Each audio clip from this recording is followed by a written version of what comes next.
Ya, PBB memperkirakan jumlah penduduk dunia akan mencapai 9 miliar jiwa pada tahun 2050.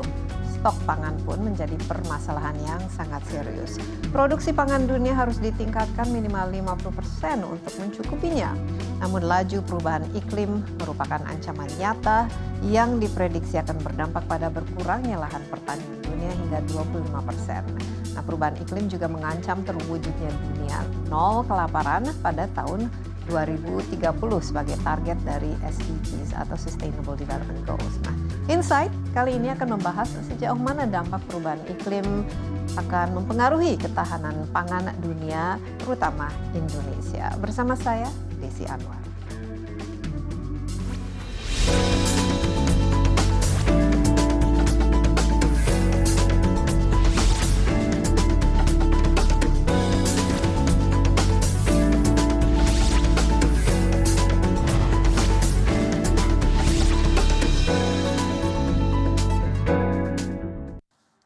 Ya, pertumbuhan jumlah penduduk Indonesia juga berdampak pada ketersediaan stok pangan. Perubahan iklim menjadi tantangan global dan juga di Indonesia. Saat ini saya telah bersama Mark Smulders dari Perwakilan Organisasi Pangan dan Pertanian PBB atau FAO di Indonesia dan Timor Leste. Hello Mark, it's good to have you here in Indonesia. And you've been in Indonesia for a year and a half now, so you've got quite a good sense of what the country is all about now. We're inviting you because the 16th of October is World Food Day, and also because of the challenges that we see happening all over the world now. But there is the latest, the global food security index. Actually, Indonesia apparently is doing quite well. We've gone up to 71 from previously in 2015. From 76, and we actually improved when it comes to making food more available, more accessible to the people, but also we still have problems when it comes to security and quality, because we still depend on import. And I was just looking at some of the issues that the FAO have focused on, particularly on Indonesia. Apparently Indonesia, 20 million of Indonesians still go to bed hungry. This is quite, quite a big concern, because it's a third of the population in Southeast Asia, and a lot of our under fives, 37%, are still experiencing stunting. Now, what are your thoughts after being here in Indonesia a year and a half, and how are we doing, obviously, with all these challenges? Good. Yeah, no, you've picked up a lot of the some of the key statistics. Indeed, when we talk about the 20 million Indonesians who still do not have enough to eat on a daily basis, that's very much linked to basically not having enough kilocalories, therefore not enough energy to really live a healthy life. But more importantly, the 37% you mentioned, which is the chronic malnutrition statistic, is a bigger concern, which is linked, in fact, to what you just mentioned earlier, the Global Food Security Index, which mentions the food safety is not yet up to par. In fact, that's what Indonesia could make the biggest progress, is looking into food safety, food hygiene, food quality issues. Well, so let's take a look at the Global Food Security Index when we talk about the making food available to the people, accessible, and also ensuring that the quality is good. How do you think, how can Indonesia improve when it comes to making food available to its population? Well, first of all, Indonesia has done quite well. In fact, all of Southeast Asia has done very well in the last, say, during the Millennium Development Goal period. The last 25 years, Southeast Asia was the best performing region globally, meaning they've managed to cut in half the number of hungry people. Yeah, we've achieved our MDGs targets for that particular target. But as you say, that still leaves 20 million in Indonesia to reach.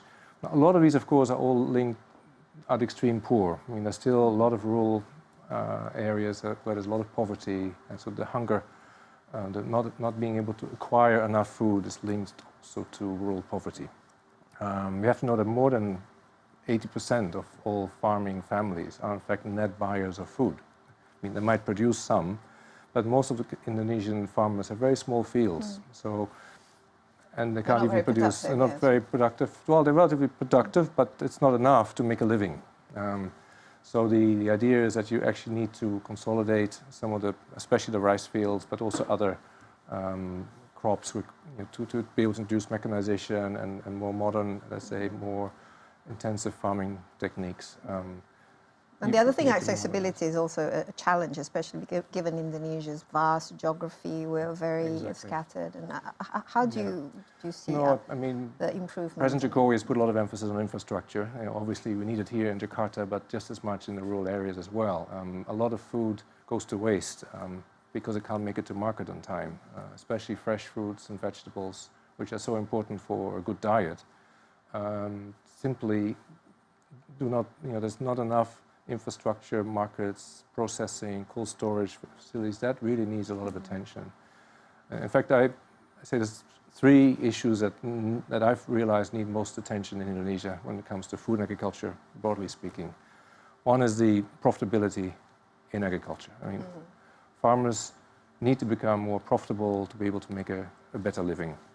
And that can be done through a number of ways, and FAO has actually helped demonstrate some of the better techniques. Together with the Ministry of Agriculture, in fact, we have introduced, for example, rice fish farming, mencapai. It's something that people used to do generations ago, but with the modernization of agriculture, increased use of fertilizers and pesticides, we killed all the aquatic animals. So now we're going back, but using modern, on the one hand, modern farming techniques, but still mencapai. It maintains the productivity of the rice fields, but you can also increase protein, you can increase your income. This profitability is also important to keep future generations interested in farming. I mean, huge population, close to 260 million now. The youth have to feed the future generations, right? Yes, absolutely. So, unfortunately, a lot of the young people don't really want to get into farming precisely because they don't see it as a profitable occupation. Well, that's why our argument is making farming more profitable, making it into a business is really what matters. And Indonesia, as a middle-income country, that shouldn't be too difficult. I think there's plenty of improved farming methods, techniques that can be still introduced. Okay, well, we'll later on maybe we'll take a look at some of these innovations and technologies that we should introduce into the farming system. But the Jokowi government has a rather ambitious target of Indonesia being self-sufficient in food in 2017. Actually, Indonesia, we did that before under the New Order government. Back in the 80s, we were able to feed our own self-sufficiency, particularly in rice. First of all, how optimistic are you that we will be able to achieve this target? And also, how important is actually self-sufficiency, given a lot of the global food production is... now we cannot really sort of close our doors off to, for example, import and that kind of stuff. Well, I've worked on actually several continents in many different developing countries, and including middle-income countries, and it always remains an issue, a policy issue, to be self-sufficient in the staple foods. And to many countries, it's not just a strategic question; it's also sentimental. This is your staple food, and so you find it in many other countries that self-sufficiency in staple crops is important. Now, Indonesia has identified 8 strategic commodities. That's fine, as long as it's done in the most efficient way, because at the moment, for example, rice self-sufficiency is more or less achieved, but it's not necessarily helping the poorest of Indonesians in rural areas. Yes. Because they don't even produce enough to feed themselves, and then they have to go to the market and buy more at a fairly high cost. Indonesian rice is similar to the Philippines. It's quite high cost in terms of production and also for the consumer. So it's an important target for the government, but indeed I think you need to look at the overall balance, and it's not just about rice. When we talk about food and agriculture in Indonesia, it's such a vast archipelago with so many possible crops that can be grown. And so we're encouraging to focus also on the fruits and the vegetables, to come to that more balanced diet that's really important. So it's just a kind of input that FAO is giving to the government. Let's not focus too much on achieving, this particular target, which may actually not be the main priority. Yeah. I think then we should focus more on ensuring that the food quality, as well as the availability and accessibility and affordability, it should be at the top. We'll take a little break, Mark, but we still have a lot of issues to discuss, particularly for the World Food Day this year. Our focus is more on climate, and the topic is climate is changing, food and agriculture must too. Exactly. And of course, Indonesia, we have been experiencing a lot of these climate changes. And we realize setelah informasi berikut ini kita akan lanjutkan pembahasan khususnya tentang dampak perubahan iklim terhadap ketahanan pangan. Tetaplah bersama Insight.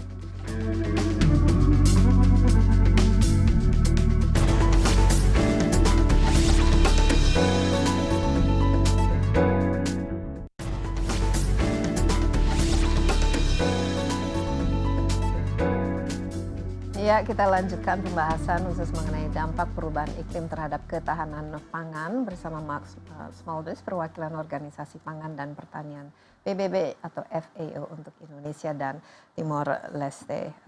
Mark, we chatted earlier a little bit about our government target and also the challenges that Indonesia is facing. Obviously, the number of our population continues to increase, but we also as an archipelago and in the tropics, we, especially with the El Nino last year, we've seen the huge amount of challenges to Indonesia's agriculture, for example. With the theme of climate changes and also having the need to change the way we produce our food and also to implement our agriculture, what are your thoughts? I mean, what are the biggest impacts that you see climate changes on our food production? Well, impacts are quite varied, given that Indonesia is such a vast archipelago with different agroecological zones. And as we've seen last year, as you mentioned rightly, the El Nino, quite a powerful El Nino event that had impact all the way from forest fires and peatland fires in the west to drought in dry season. We have the La Nina. That's right. So flooding. So it's, climate change is happening. We've Southeast Asia, in many ways, is actually quite vulnerable in that we've seen temperatures rise, we've seen sea levels rise, we've seen more intensive weather events. Luckily for Indonesia, we're not affected as much by the cyclones, but we've seen the Philippines and Taiwan and other countries being quite badly hit by cyclones. All of these are indications of more extreme weather. So the big challenge for Indonesia is to be prepared. Luckily, it's a slow-moving process. I mean, this has been measured now over the past decades, but we know it will continue. So the question is, how will it impact in different parts of the country? But do you see this as being part of Indonesia's policies? I mean, the kind of policies that they are producing and also implementing, is it already, built into mitigating and also adapting to climate change, or are there still? I think the policies could be more purposeful to actually build what we call increased resilience to climate change, to be better prepared, to work on disaster risk reduction. We have worked with the Ministry of Agriculture in NTT and NTB provinces on conservation agriculture, where it's specifically in the context of climate change, trying to make farmers less vulnerable, but also more productive. Because we know that as temperatures rise, as drought occurs more often, yields will go down. So we're working on conserving soil moisture and getting more organic matter into the soil to really be, for the farmers in the eastern parts of the country, to be more resilient. So it's called conservation agriculture. Yeah. So it's and it's disaster risk reduction. On the one hand, it's what we call sustainable intensification through conservation agriculture, but on the other hand, it's disaster risk reduction, trying to reduce the impact of future climate events. How are those programs coming along? Are they receiving very well, in that we have demonstrated it can be done. We managed to double corn yields in one season, and we managed to go from farmers producing just one crop a year to 2 crops a year, because we managed to keep soil moisture in the soil and cover the soil with legumes and waste and organic material. So it's worked actually very well. We've done it both in actually eastern Indonesia and also in Timor Leste. And that has produced increased in yield and crops as well. Right, yeah. Now the next challenge is to scale up.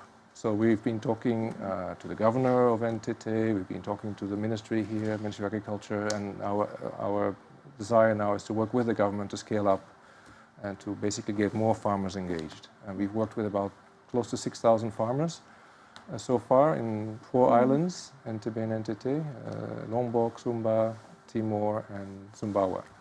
And now we're planning to scale up.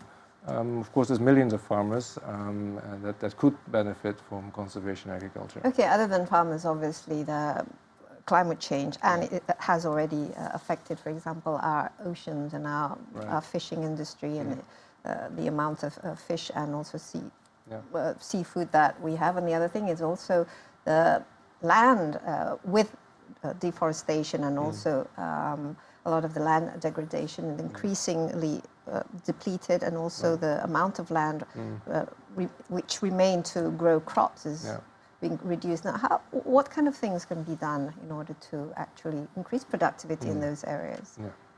So, as you said already, I mean, on the one hand, Indonesia, of course, is a big contributor to greenhouse gas emissions as forests are being cut down still. We are guilty. And when fires burn. Particularly but this again, I think last year's disastrous fires, I mean, very strong measures have been taken by the President. The BRG has been set up, the Peatland Restoration Agency, and we're working with them to actually make better use of the, and with the Ministry of Environment and Forestry, to make better use of the peatland.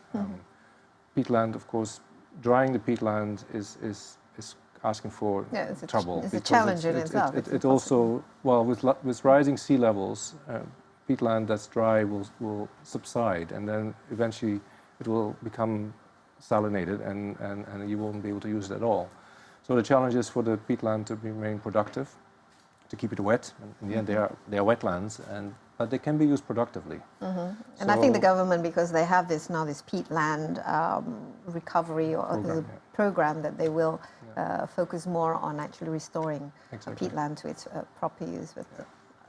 There's also another practice that we call paludiculture. It's actually growing paludiculture. It's growing crops and trees, tree crops on wetlands, and it's been done worldwide for centuries. And what we're trying to do is make sure we can, because people do live around these peatlands, on and around. So we need to make sure people can actually live productively, sustainable livelihoods around these peatlands. And so there we're looking again at introducing some good practice, some new tree crops. Sago palm is a typical palm that could grow there. But other smaller kind of horticultural crops could also be grown. And the fisheries, obviously, our minister is very tough on illegal fishing, and also wanting to make sure that our oceans given its proper time to actually grow more fish, to make the fishing industry much more profitable as well as productive. What are your thoughts on the government policies on these issues? I always use Ibu Susi's efforts as a typical example of sovereignty. These are, when you talk about food sovereignty, this is a sovereignty of the Indonesian seas. And the resources belong to Indonesia. And I think, yes, I mean, the fish seems to have recovered very rapidly, with many illegal fishing boats having left the Indonesian waters. I think the main challenge now is how to make sure the fish actually gets onto the Indonesian shores, and not onto somebody else's boat and and that is taken somewhere else. Good processing facilities, cold storage, very important.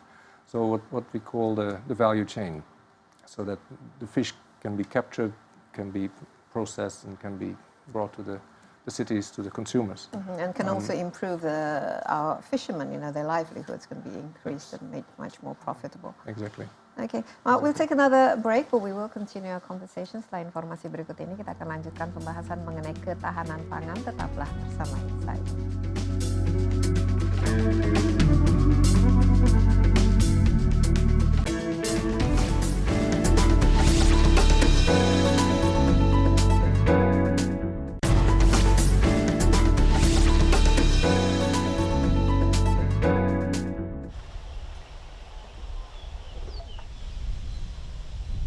Kabupaten Timor Tengah Utara merupakan salah satu daerah yang tergolong tandus di Pulau Timor. Perubahan cuaca yang mulai terasa sejak 2013 membuat hasil pertanian menurun. Musim hujan yang berlangsung hanya 3 bulan dalam setahun adalah satu-satunya harapan petani, termasuk petani di Desa Saenam, Kecamatan Miomavo Barat, Kabupaten Timor Tengah Utara. Selama ini masyarakat Desa Saenam selalu bercocok tanam dengan sistem tebas bakar. Setiap musim hujan selalu terjadi erosi yang berpengaruh terhadap kemiringan lahan. Akibatnya, petani pun harus sering berpindah. Namun sejak 2014 diperkenalkan sistem pertanian konservasi oleh Organisasi Pertanian Dunia atau FAO. Kini warga Desa Saenam sudah bisa menanam jagung di musim tanam kedua sesuai dengan pergeseran musim hujan saat ini.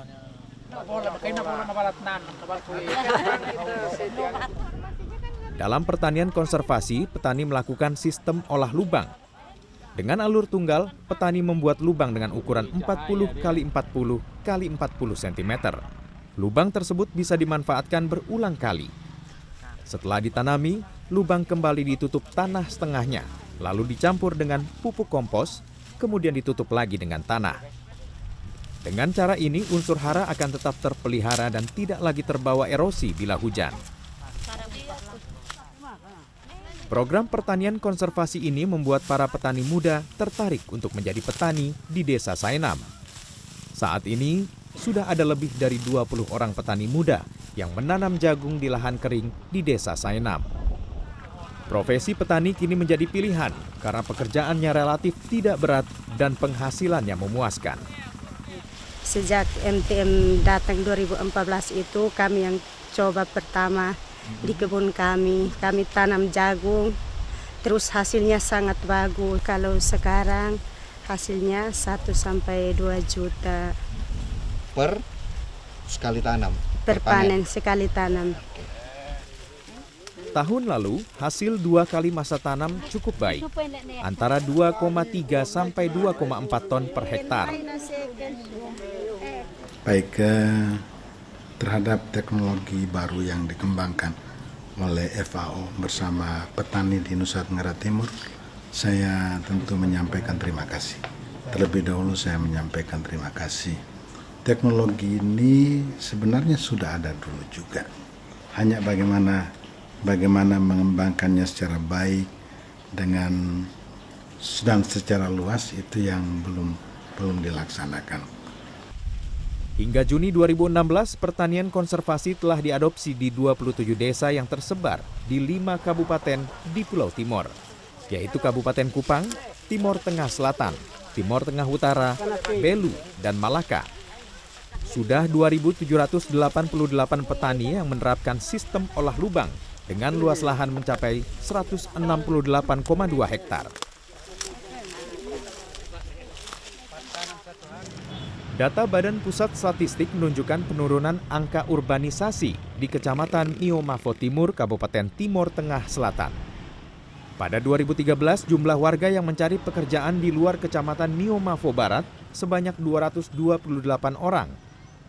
Sedangkan pada 2015, angka itu turun menjadi 109 orang. Eliazar Ballo, Timor Tengah Utara.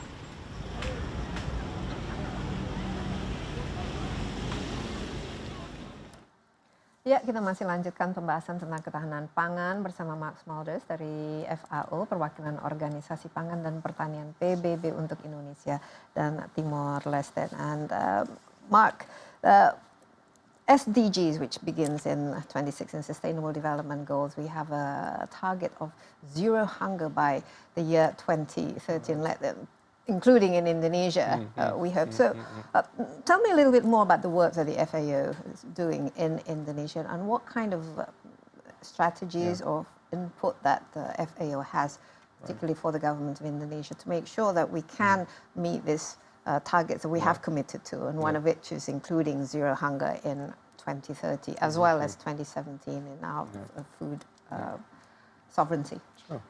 Yeah, so on the specific target of zero hunger, which also includes zero stunting, reducing malnutrition, we are working on the farming side on what we call sustainable intensification, to really work with the smallholder farmers and see how we can intensify their food production while being sustainable, making good use of the natural resources.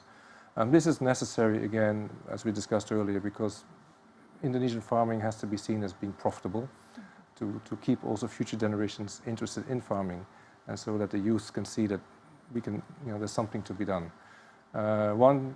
One technique we have introduced together with the Ministry of Marine Affairs and Fisheries and Agriculture is to introduce Mina Padi, to basically work again on rice fish farming, something that is more intensive, brings not just a staple food but also protein, and helps farmers sell a better income. Well, how does that differ from just regular rice farming or fish farming? Well, here you have a beautiful image of rice farms. It's intensive in its own way, but it's not necessarily very profitable. It depends on how much mechanization is introduced, and I know the Ministry of Agriculture is working on increasing mechanization in rice culture. But farmers still have very small plots. The average farm size is less than half a hectare for most farmers. So we really need to see how we can, and often that way farming just becomes a part-time business. Farmers have to look for other work, labor elsewhere. But with rice fish farming, it'll be very different. It's different in that it's more intensive. You get two crops, the rice and the fish, and you have a higher income with relative to the farm size. You can actually earn better income. Is this being implemented, or is this still very much part of the program? Or? No, it's being. In fact, it's also being upscaled by government. Both the Ministries of Agriculture and Marine Affairs and Fisheries are now planning to scale up to 4,000 hectares. Where? Actually, mainly in Java and West Sumatra.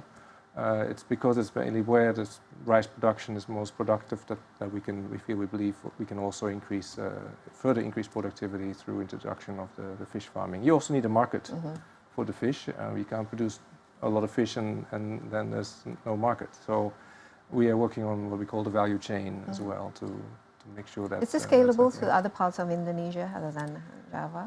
It is, as long as you have access to enough water. Not all parts of Indonesia are as well endowed with water than Java, as compared to Java, for example. But it is feasible elsewhere. What else FAO are doing with the government other than...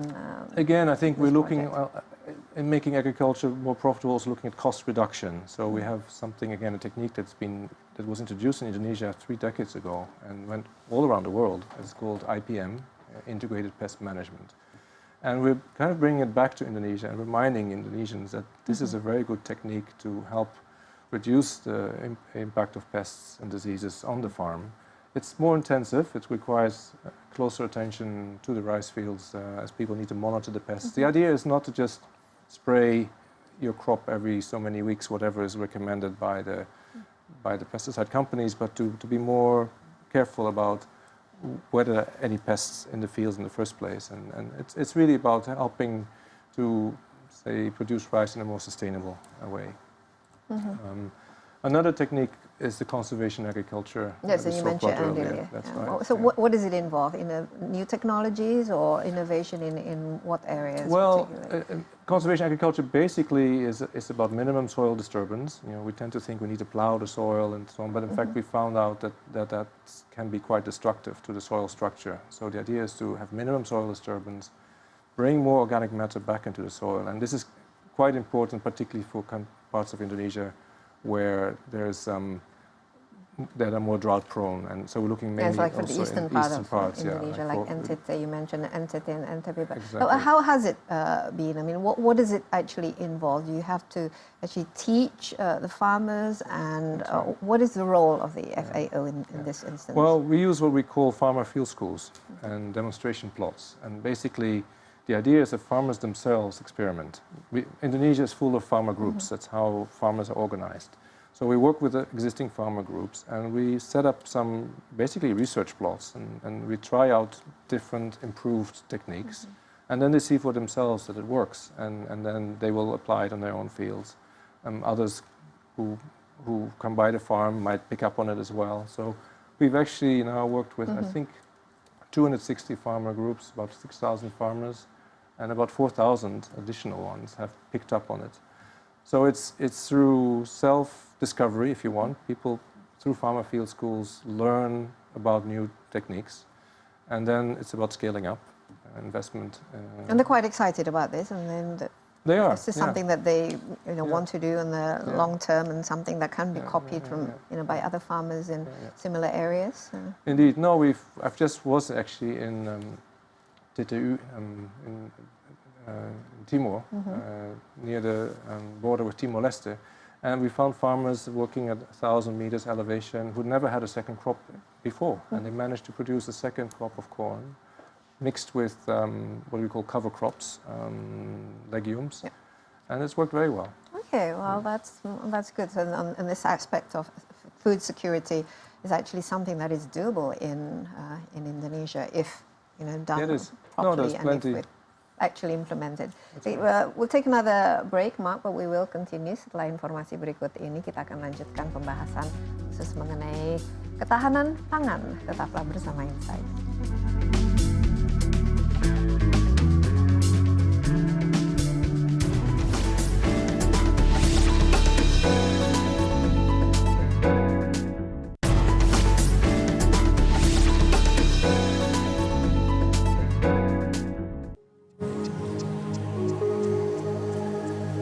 Selama ini, lebih dari 70% dari seluruh negara miskin di dunia masih menggantungkan kelangsungan hidup pada pertanian dan sumber daya alam. Organisasi Pangan dan Pertanian PBB FAO memperkirakan sektor pertanian seperti perkebunan, peternakan dan perikanan harus meningkatkan produksinya hingga 60%. Peningkatan diperlukan guna memenuhi kebutuhan pangan bagi populasi yang terus berkembang pada 2050 serta mencapai target menghapus kelaparan pada 2030. Ketergantungan pada sektor pertanian ini kini tengah menghadapi tantangan akibat perubahan iklim yang berdampak pada ketahanan pangan dunia. Untuk menghadapi tantangan ini, seluruh negara di dunia harus mengembangkan pertanian yang lebih produktif, tahan terhadap iklim, dan berkelanjutan. Sejumlah upaya dapat dilakukan untuk mengurangi dampak perubahan iklim pada sektor pertanian. Antara lain dengan menerapkan manajemen sumber daya alam yang berkelanjutan, seperti menghindari deforestasi dan penangkapan ikan berlebihan. Selain itu, dengan memperbaiki tata kelola lahan dan sistem pengairan yang terintegrasi, serta meningkatkan penyerapan karbon di kawasan hutan. Penyerapan karbon dibutuhkan karena sektor pertanian merupakan penyumbang emisi gas rumah kaca global sebesar 20 hingga 25%. Selain meningkatkan produktivitas dan ketahanan terhadap iklim, sistem pertanian yang berkelanjutan juga berkontribusi mengurangi emisi gas rumah kaca global. Grafiardi Kresnantyo, CNN Indonesia.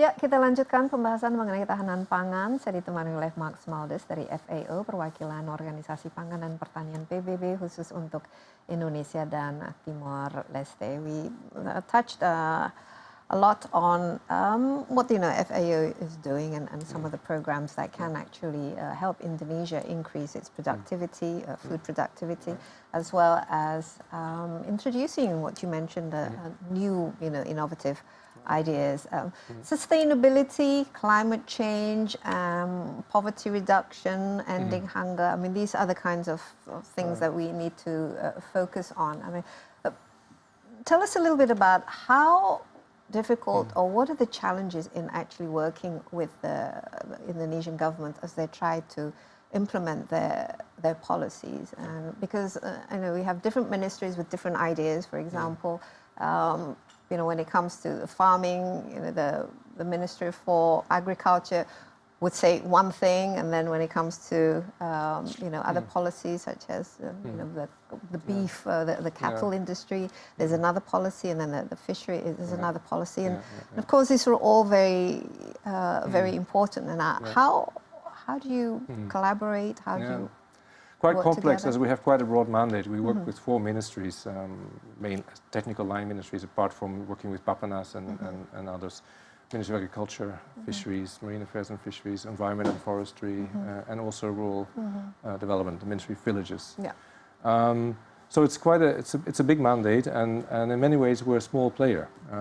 Actually, just a curiosity is the government, the Ministry of Agriculture budget is as big as FAO's budget worldwide. So it's on the one hand huge potential for investment, a very large country with a big food agricultural sector.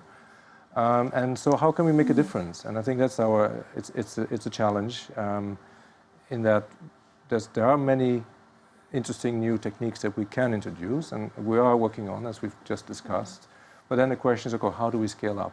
How can we change not just the mindset of the farmers themselves, which we hope to do through these farmer field schools that I talked about earlier, but also, is the policy the right policy to support, in particular now in the context of climate change, the way for agriculture to become more resilient to future weather shocks, as we call them. Are we really well enough prepared? And is the policy... And perhaps we could speed it up a bit because, we had El Nino, now we have La Nina, and of course, 2020 is just around the corner, and we do need to start reducing the carbon emission because we have made a promise in COP16. So, I think we've also worked with a disaster management agency. Indonesia is very good in responding to disasters, and volcanic eruptions, droughts and floods. And I think what needs to happen is more investment in preparedness, more investment in resilience building, so that when a drought, the next El Nino comes or La Nina, that we are better prepared. Landslides is another example. Many people die of floods and landslides every year, probably more so than in drought. So we need to work with local communities to see how we can ensure that even agricultural practices on hilly areas, as the population is growing, more pressure on fragile what is areas. actually, compared to other ASEAN countries and our neighbors, for example, like the Philippines and Vietnam and Thailand, and we do end up importing rice from them. How do we compare with them, and what is actually holding us back as a nation? Is it our geographical features, our topographical, then because we are island nations, or are there other things that actually prevent us from moving a lot faster? Well, I think one thing I've heard while you've been here for an hour and a half, for a year and a half. No, exactly. What I've heard also from others engaged in development, some of the development banks and so on, is that Indonesia has done very well with the rapid economic development of the region, China buying our natural resources. So a lot of the economic gains have been a result of selling off natural resources. Even the palm oil sector, which is usually profitable, it's basically working on resources, selling resources to neighbors, rather than, including chopping down our trees and... Exactly, but I think what's necessary is to, if you think of, take a people's perspective, a farmer's perspective, or the perspective of a malnourished child, we really need to work more on what is good for the people necessarily than what's good for the economy. It's maybe, and at the same time, that will be good for the economy in the long term, because I think if we look more at how can we get people to eat a more diverse diet, healthier diets. We always say a colorful plate is a healthy plate. It shouldn't just be all white. There should be some orange, some green, and some other colors. So what we need to do is work more on a diverse farm production, make sure we can produce vegetables, fruits for everyone, and make sure they don't waste, go to waste as they go to market. We just did some estimations yesterday on some of FAO statistics, and we found that about 13 million tons of food is lost or wasted every year. That could feed about 27 million people, which is about the same as the number of people living below the poverty line. And what are the main causes of the waste? There's obviously, the waste when it comes to the table, people don't finish, don't eat all of their food, but there's also the waste when, during the production, the distribution, and what about in Indonesia? Where do the sources of waste come from? The waste actually that we measured, so for the moment, doesn't even include household waste. We're assuming everything that reaches a household is eaten, which we know it's not. Yeah. It's during the, say, through the food system, from harvest to processing to marketing and so on. A lot of it is, a lot of food goes to waste, unfortunately. And it's because of different reasons, partly because of the geography of the country. It's not easy to transport anything from A to B, but that's where the investment in infrastructure that the government, rightly so, is investing in is quite important. Which can hopefully also reduce the cost of food, right? Because for sure, yes, that is very important. But otherwise, also I would say on the food quality standards, I think if you compare to, maybe even other countries in East Asia, but certainly to Europe, when I buy a product in the store, there's hardly any labeling. You don't really know what kind of preservatives or otherwise have been used or not. A lot of food is still bought on the market, and we know that there's illegal products used to try and keep the fish fresh, for example. So there's a lot to be done in making sure that people, when they eat a healthy diet, that it's actually good quality food. Okay, I think that's a very, very important point. We can discuss more on that issue, but we will take a little break, Mark. We will continue. Setelah informasi berikut ini kita akan lanjutkan. Tetaplah bersama Insight.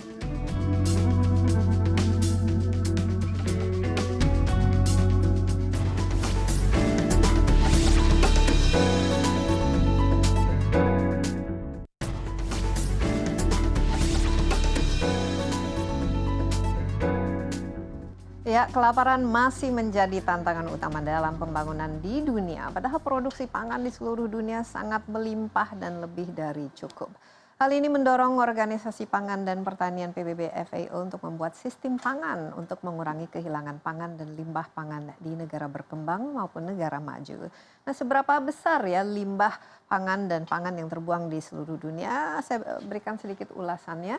Misalnya menurut data Organisasi Pangan dan Pertanian PBB FAO, 1,3 miliar ton pangan itu terbuang setiap tahunnya di seluruh dunia. Dan jumlah ini adalah sepertiga dari seluruh produksi pangan untuk konsumsi penduduk di seluruh dunia. Dan berikut ini kuantitas global limbah pangan berdasarkan kelompok komoditasnya.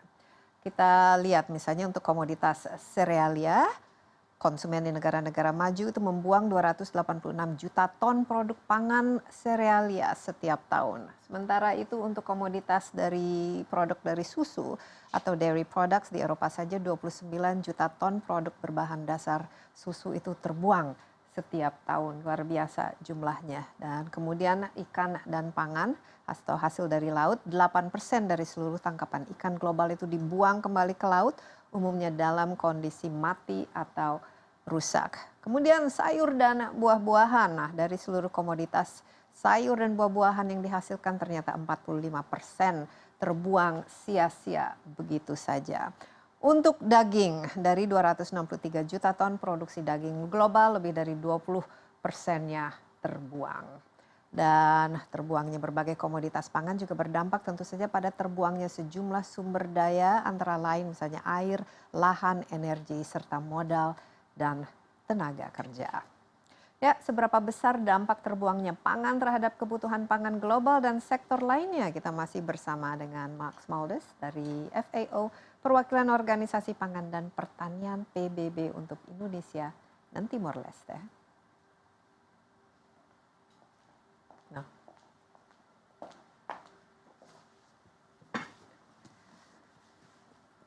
Yeah, Mark, we saw so much food, and this is on a global scale, being wasted, and it's a crime. And we see, countries like Indonesia and other developing world, we are lacking in food. But on the other hand, the developed countries, there's so much food. You have the butter mountains, the milk lake, and what's being done? Well, it's first of all awareness raising.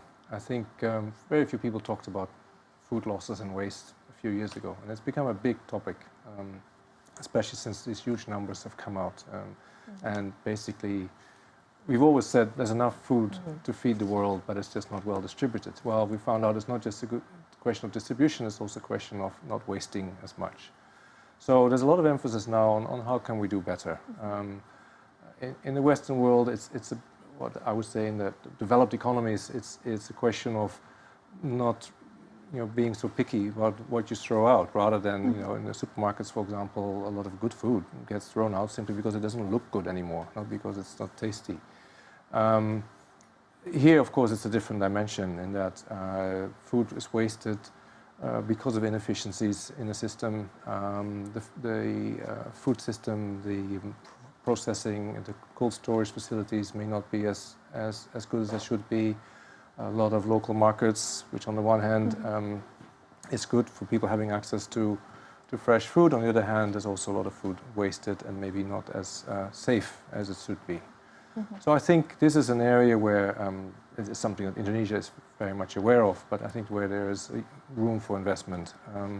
Whether we talk about fisheries or agriculture or horticulture, I think there's room to improve on the markets so that people can trade in a clean environment. You can build market structures that have cold storage facilities, so that the fish, for example, will remain fresh for a much longer fresh for time. longer, But just looking at this from a global perspective, because of isn't there something that needs to be changed when it comes to our global food production? For example, not just to reduce waste, but also to empower the small farmers that we were talking about, particularly in developing countries like Indonesia, where still half of our population, and also we are still very much a rural country, so to speak.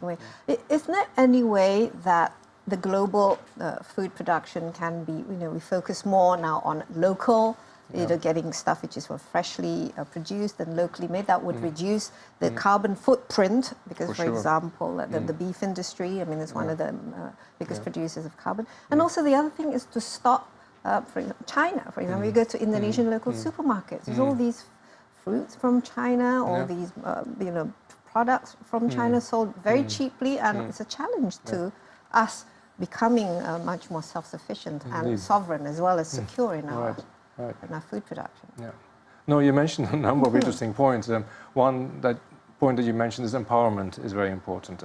As FAO, the small guy is our target audience, and so we're looking at what we call more inclusive and sustainable value chains, meaning we would like to see the smallholder farmer or the fisherman or the man living in the agroforestry area to benefit from the value chain, so that he or she can then also invest again in improving their own agricultural production practices. But often you find that because farmers are not well integrated into the value chain, that they don't benefit, they exploit it, or they don't benefit.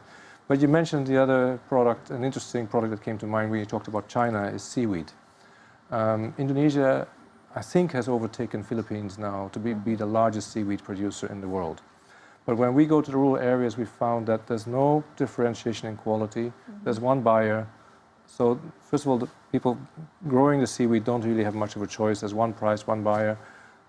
The seaweed is dried, so there's minimal processing, and then it's sold overseas. Taiwan, China, other places. They then transform it into an added value product, and we buy it at a very high price, as you say. Well, it's cheap, but the added value is not the benefit doesn't come to Indonesia. So I think a big question that I still look to answer, because I don't know enough about the seaweed industry, is why don't we process more of it in Indonesia itself? But we are working with smallholder farmers to help them better integrate. And the other thing is the research and development. That needs to be something that's, if we want to create with the value added, obviously we need more investment into producing better quality food, and food that is actually in demand and can demand a higher price, which would benefit the farmers.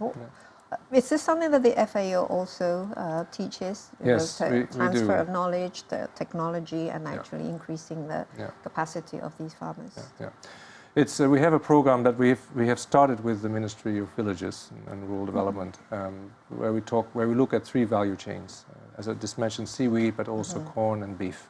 And the whole idea is to try and work with the rural populations to see how we can not only make sure that the farmers are empowered and understand the market so they can sell their produce at a reasonable price, but we can go further into possible processing, even local level processing. Seaweed in particular, there's a lot of women engaged in local processing of seaweed. And yes, we are looking for opportunities, and I think there's plenty of room for investment in rural poverty reduction in that sense, because most of these rural farmers are among the poorest in the country. So just very quickly, Mark, before we end this, the target 2030, zero hunger, is this something that you're quite optimistic about? Zero hunger is not too difficult because we define hunger in terms of energy deficiency. And Indonesian diet already has plenty of energy. What I'm more concerned with is what we call zero stunting, or dealing with chronic malnutrition, coming back to the healthy diet. I think that's the bigger challenge for Indonesia.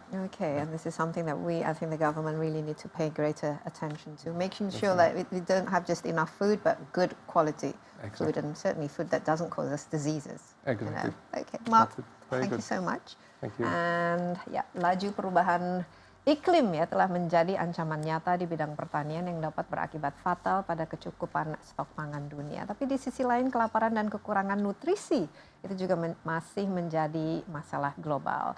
Selain sistem pertanian berkelanjutan sebagai strategi adaptasi terhadap perubahan iklim, tentunya dibutuhkan juga dukungan dari semua pihak, baik pemerintah, pelaku usaha dan juga masyarakat untuk mewujudkan tujuan global, yaitu menghapus kelaparan di dunia.